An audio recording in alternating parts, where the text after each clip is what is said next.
Awesome. Thanks everybody for coming to our first performance school here of 2023. We're going to start a series here, the first little bit of the year, going through just some general metrics, things that we use, some things that we would like to spread and scale across every unit here at Penn State. Many of you guys that are here today are obviously already using what we're going to talk about today. With our context data. So we'd love to get your thoughts at the end. And, it's pretty informal. So if there's any questions or comments pop up, just definitely stop us. All right. So just a review.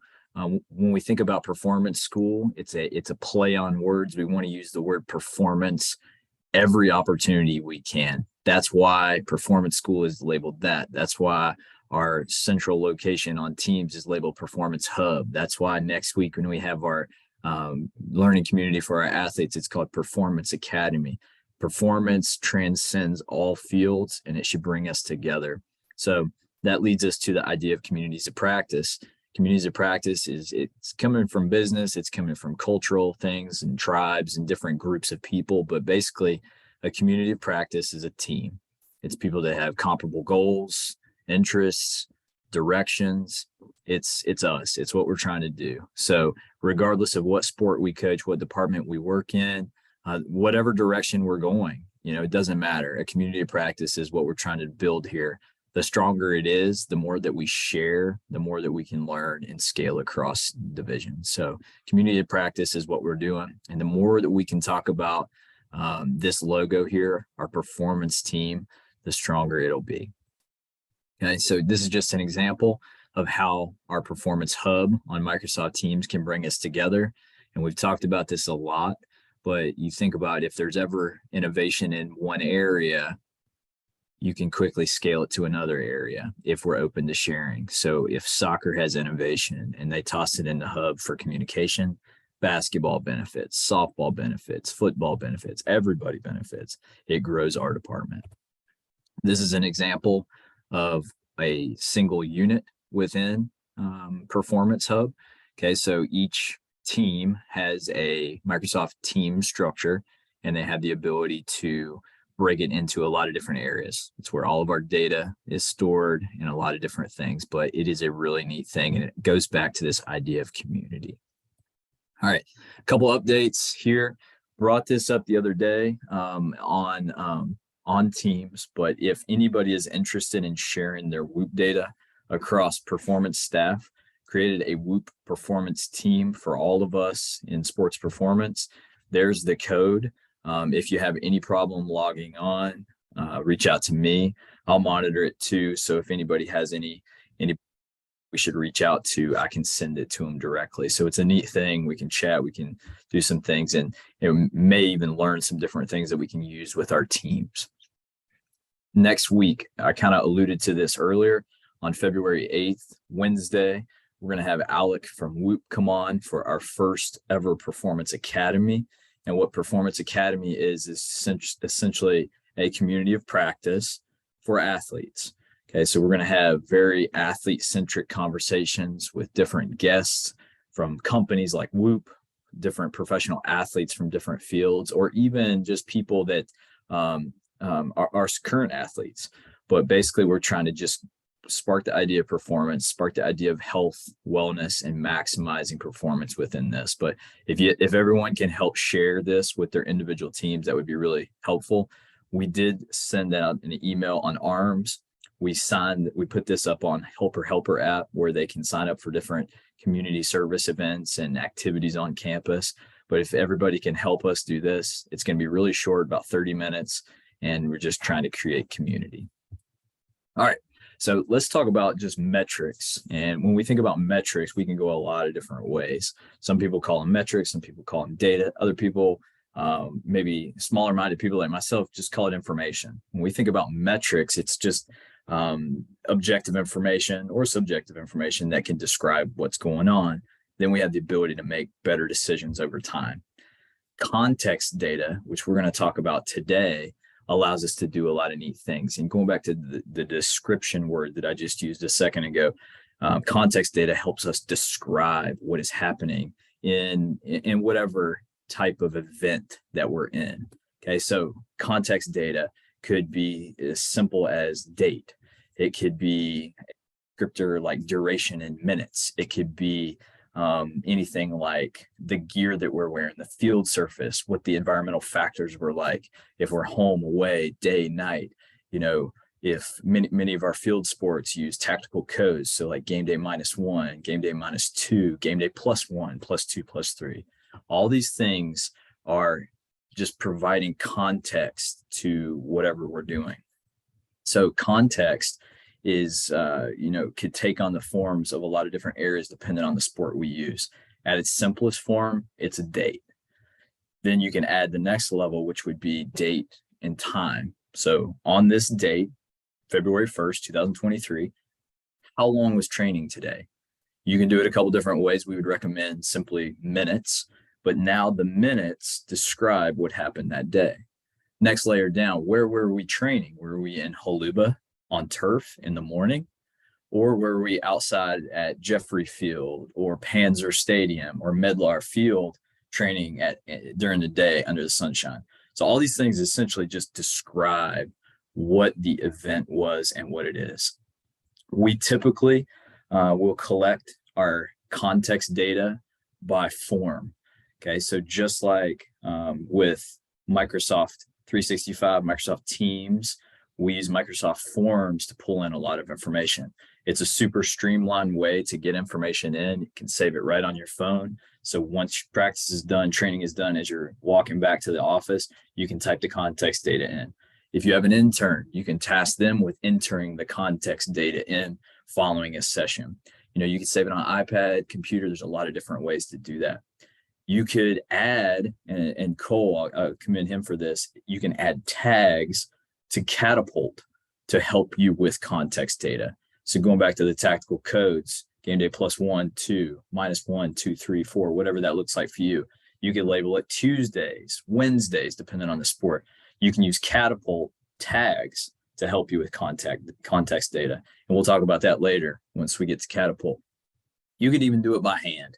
You know, if you're not a forms person and this is not what you're using, even though it's helpful for us, you can simply just type it in an Excel sheet later on. Again, you're arriving at the same destination. You are just describing the session. Okay, this is a simple way to use context data to your benefit. It could be put in an annual plan. So to the left, this would just be an example of just time on feet at the top, and then an RPE. And then we can combine the two to create session RPE. That would be an example of how you could quickly use context data. For us within Microsoft Teams, how do we store context data? I mentioned that we use and we want to use Microsoft Forms as much as we can. Each one of our individual team units has a small database, a small folder structure that we've created where we have a general information or general database. Within that general database is a context data form. So from Teams account, if you go new forms, it will automatically create that location for you in your team. So it's sourced right there. So super, super clean. That, for the large part of our organization, is how we are set up there. Okay, so now how does it operate? We think about context data kind of like our master calendar and our master roster as the backbone of our data structure. So if you think about master calendar, just think about a calendar that goes from the beginning of time to the end of time, just chronologically over time. That calendar doesn't change. Then if we have that master calendar, we can tie the Catapult calendar to that. We can tie the ForceDex calendar to that, any training calendar, our context calendar to that. Same thing with rosters. Our rosters throughout a year or a season typically don't change in our world very much. Maybe at the professional level with free agents coming and going, they would. But at our level, once we have our roster set, a lot of times they stay there. So that becomes, constant data, and we can start to tie other things, ForceDex, other systems, Nordboard, Catapult, Reflection, whatever it is, to that master roster. Now for context, you can kind of see this relationship just right from Power BI. we can start to see now that we are tying context to the backbone. So if I have master calendar and I have a date, context data is describing what is occurring in here. You can kind of see how we're creating this relationship. And we'll go into this deeper way down the way, but the importance of having backbone information with a master calendar is I have one February 1st, 2023 here is symbolized by, where'd my pointer go? Right here, number 1. But I could have multiple entries within the same date here. That's what this little asterisk is about. But essentially, it's creating a backbone, and you can see it can get even more intricate the more things and more connections, more relationships we make. But think about context data as helping out the backbone of our entire data structure in terms of just organization. What does it look like? What does context data look like at its simplest form? These are just a couple screenshots from a couple different sports that we have that use context data. So down here, over on the left-hand side, you can see how context data at the bottom interacts with RPE data to create a session RPE. So now we have essentially duration, and I'm going to assume this is duration in minutes times the average of whatever RPE was derived from the team that day, and it creates a session RPE. So you can see now any that I need to look back at a specific session, I have context, I have information about what went down that day. So for example, if I look back at November 18th and something stood out to me, an anomaly in the data, maybe we were slow, maybe we didn't have what we were thinking, I can look at my context data and be like, oh, that made sense. It was snowing outside, and then it starts to create a lot more context on why we see things in data, as opposed to just looking at numbers and wondering what happened. So it describes it. Up here at the top, here's another one. And the biggest thing that stood out to me is how you can start to put a little bit more differentiated types of data, like even subjective data, field data. So for this example up here, this may be volleyball. We know volleyball in different types of gymnasiums, the gym, the training environment may be feeling really comfortable. Sometimes it may be a little bit more humid. You may experience the same thing in basketball, wrestling, any indoor sport. But basically, we now have a descriptor of the environment. So if anything stood out in our data, we can look at the environment there. At the bottom would be an example of maybe an equipment extensive sport like football. So not only do we have duration and location here, but we have what we were wearing with equipment. So now, again, looking at speed data, looking at acceleration data, any type of data, I can specifically and quickly filter certain days based upon when we're wearing full pads, when we're wearing shells, when we're just wearing workout gear. And because we had the previous relationships already built, we can quickly filter things out. Notice how this context data is making my date, my other data, much more rich over time. Okay, so how could I put this into an annual plan? This would just be an example of a big 52-week or quadrennial plan over 4 years. I could put that context data right in there. You think about how many times you look back at an annual plan too, and you're like, man, I don't even remember what went down that week. When we take context data and we take specific notes here, that can really help us over time. Okay, and this is just an example of where that could go. So super quick example of some context data, how we use it, how we view it as a supplement to our backbone, our master roster, master calendars. Now let's have a quick discussion. We're 15 minutes in. What are some ways we've used this in our department? What are potential barriers? And then solutions to those barriers, and then maybe other thoughts. Open mic, open conversation. What do we think?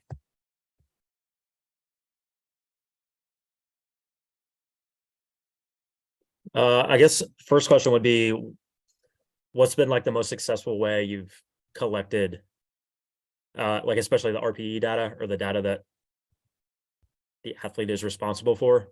I know some teams have tried like the kiosk method recently, or an arms method of sending out forms. Sometimes the coach doing it all by hand. Like, what do you think? Or is it just completely team by team? Whatever works for you.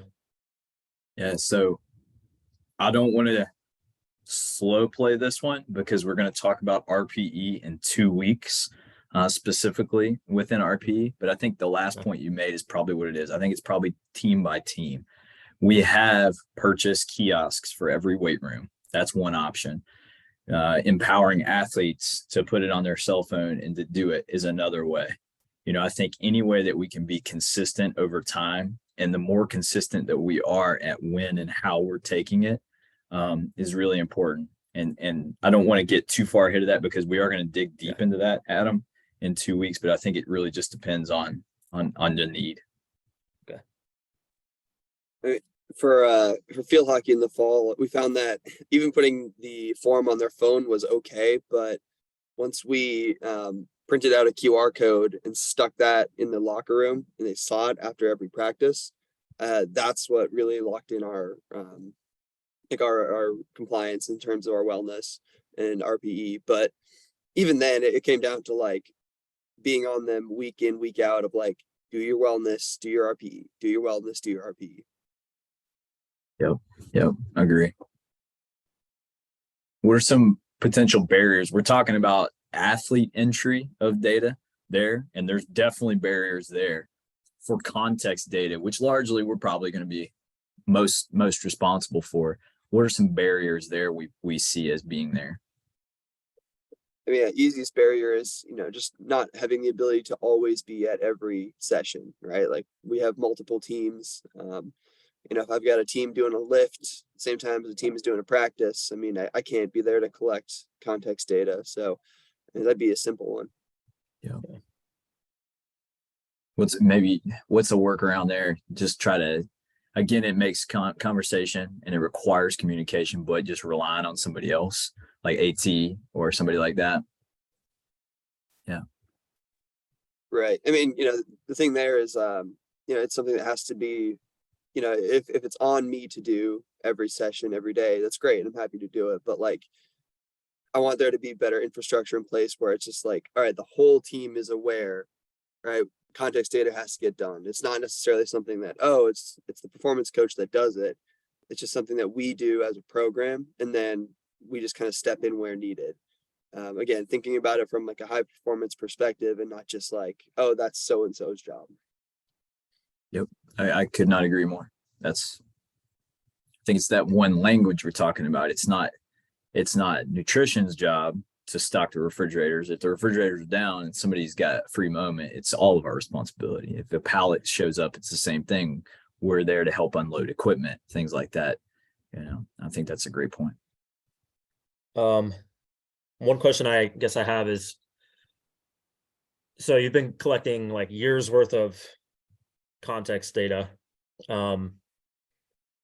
Is that all on one massive spreadsheet, like years worth of data? And if so, like, how do you go about, say you get a year into it and something else comes up and you're like, oh man, we should really start recording this new piece of information too. Like, then do you have to create a new form and then it's a whole new data sheet? So then you're kind of like, you almost lose the previous year's worth of data because now you're moving on to kind of a new database. Has that happened, or can you work around that? Yeah, anybody's open to answer. I think the two things that come to me is it's not necessarily in just this case. A lot of things may change. Wellness may change. The metrics that you look at with Catapult may change. Two things come to hand. One, if it's just a survey, you could quickly just change it and it just adds a column and you keep the same Microsoft form. The second is if you change it dramatically, you could tie things to master calendar and then merge queries to bring the different data streams in together on the date. So then, yes, you may have null cells where there may not be information there, but at least it would maintain the fidelity of your past data. But I think anytime you change, definitely be some problems there. Anybody else have thoughts? So you can add like a new question to your form and it's not going to mess up like all your columns of the previous. Okay. Yeah, I guess that's what I was it should now scared of. I have messed around and made it really messy in the past. Mhm. So you just got to be diligent to be careful there. But I've not had problems. Has anybody had problems with that? Cool. Any other solutions how we could collect context data? Are there any other alternatives or, anything?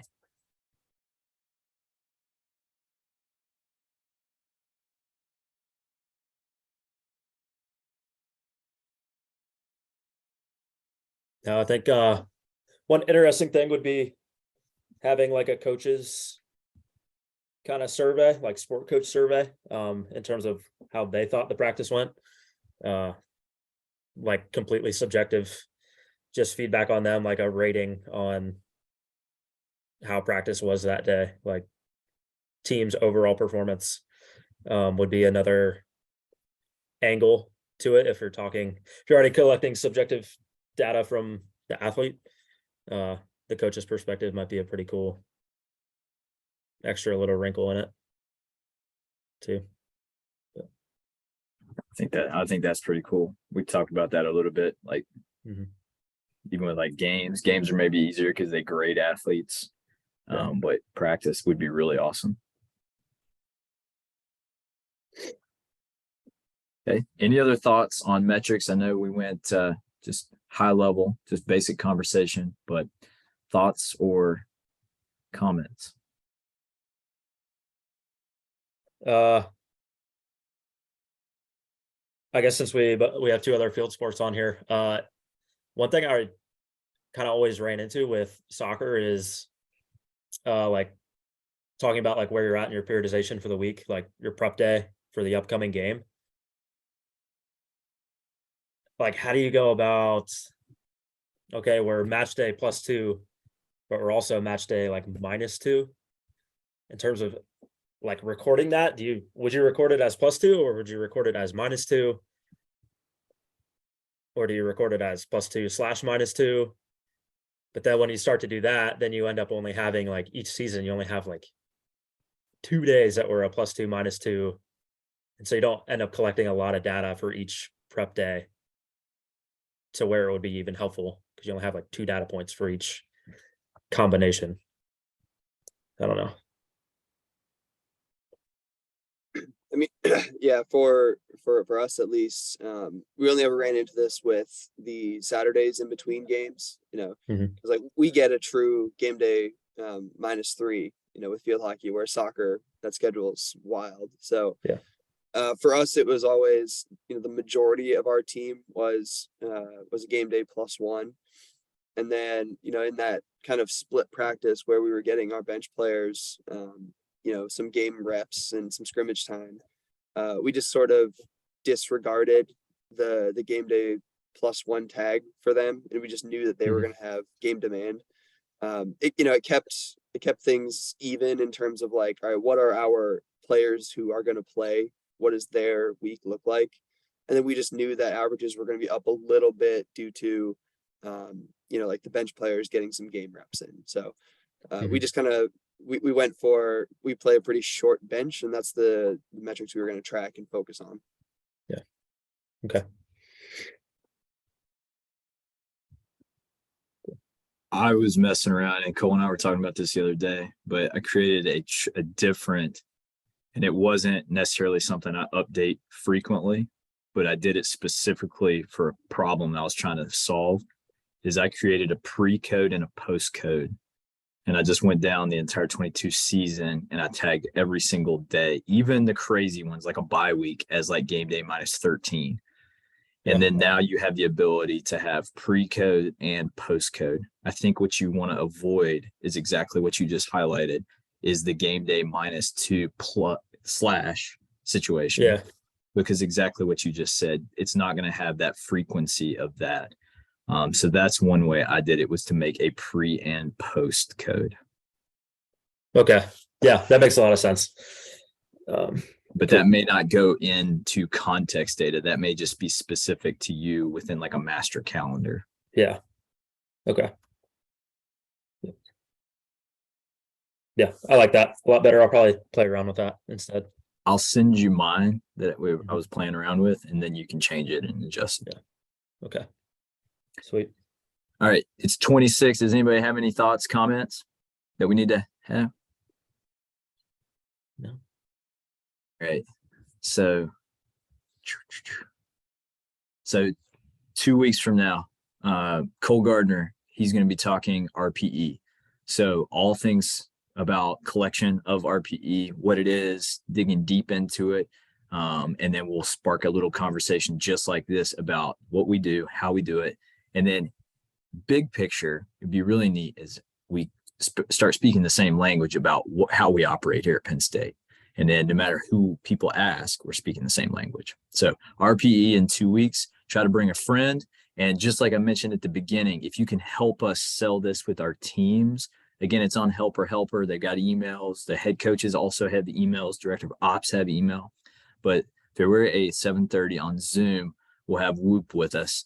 And we'll be talking about basic Whoop, maximizing performance, and just start a conversation there. But thanks for the conversation here today. And thanks for joining us. Okay. Cool. All right. Thank you, Nelly. Awesome. Appreciate you guys. Thanks, Take Noah. care. See you. See ya. See Thank y'all. you. Bye.